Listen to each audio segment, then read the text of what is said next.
ప్రభుత్వ జనరల్ ఆసుపత్రి సందర్శనలో భాగంగా మాజీ మంత్రి సింగిరెడ్డి నిరంజన్ రెడ్డి ప్రభుత్వ విధానాలపై ఘాటైన వ్యాఖ్యలు చేశారు.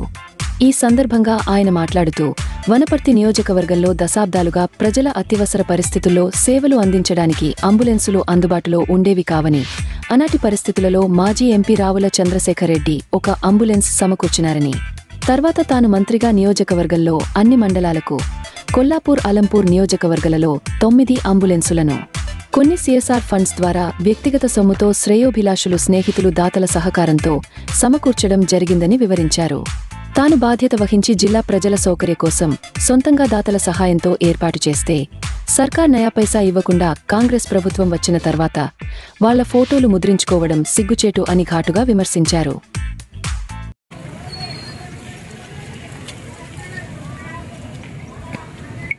గతంలో కొన్ని దశాబ్దాలుగా కూడా వనపర్తి ప్రజలకు ఆసుపత్రులలో అంబులెన్స్ సేవలు లేవు.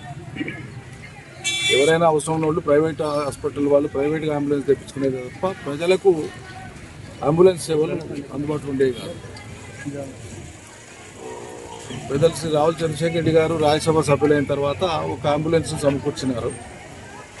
ఆ తర్వాత అది కూడా రిపేర్ వస్తానంటే ఎవరు పట్టించుకునే నాతో లేకుండా నేను ఎమ్మెల్యే అయ్యి మంత్రి అయిన తర్వాత వనపర్తి జిల్లా కేంద్రంతో పాటు ఈ నియోజకవర్గంలో ఉండేటువంటి అన్ని మండల కేంద్రాలకు, అదేవిధంగా కొల్లాపూర్లోని అలంపూర్ ప్రాంతంలోని కొన్ని ఆసుపత్రులకు కలిపి ఒక 9 అంబులెన్స్లను నేను సమకూర్చినాను.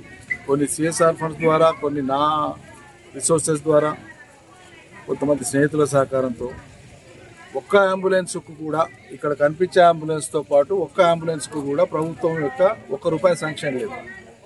అన్నీ నేను బాధ్యత వహించి సమకూర్చినాను జిల్లా ప్రజల అవసరాల కోసం.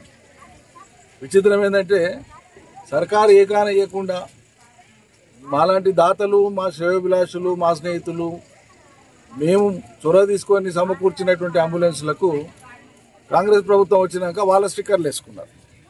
ఈ సిగ్గుపడే ముచ్చట. ప్రభుత్వ నిధులతో సమకూర్చిన వాటికి వాళ్ళు పెట్టుకుంటే అర్థముంది, కానీ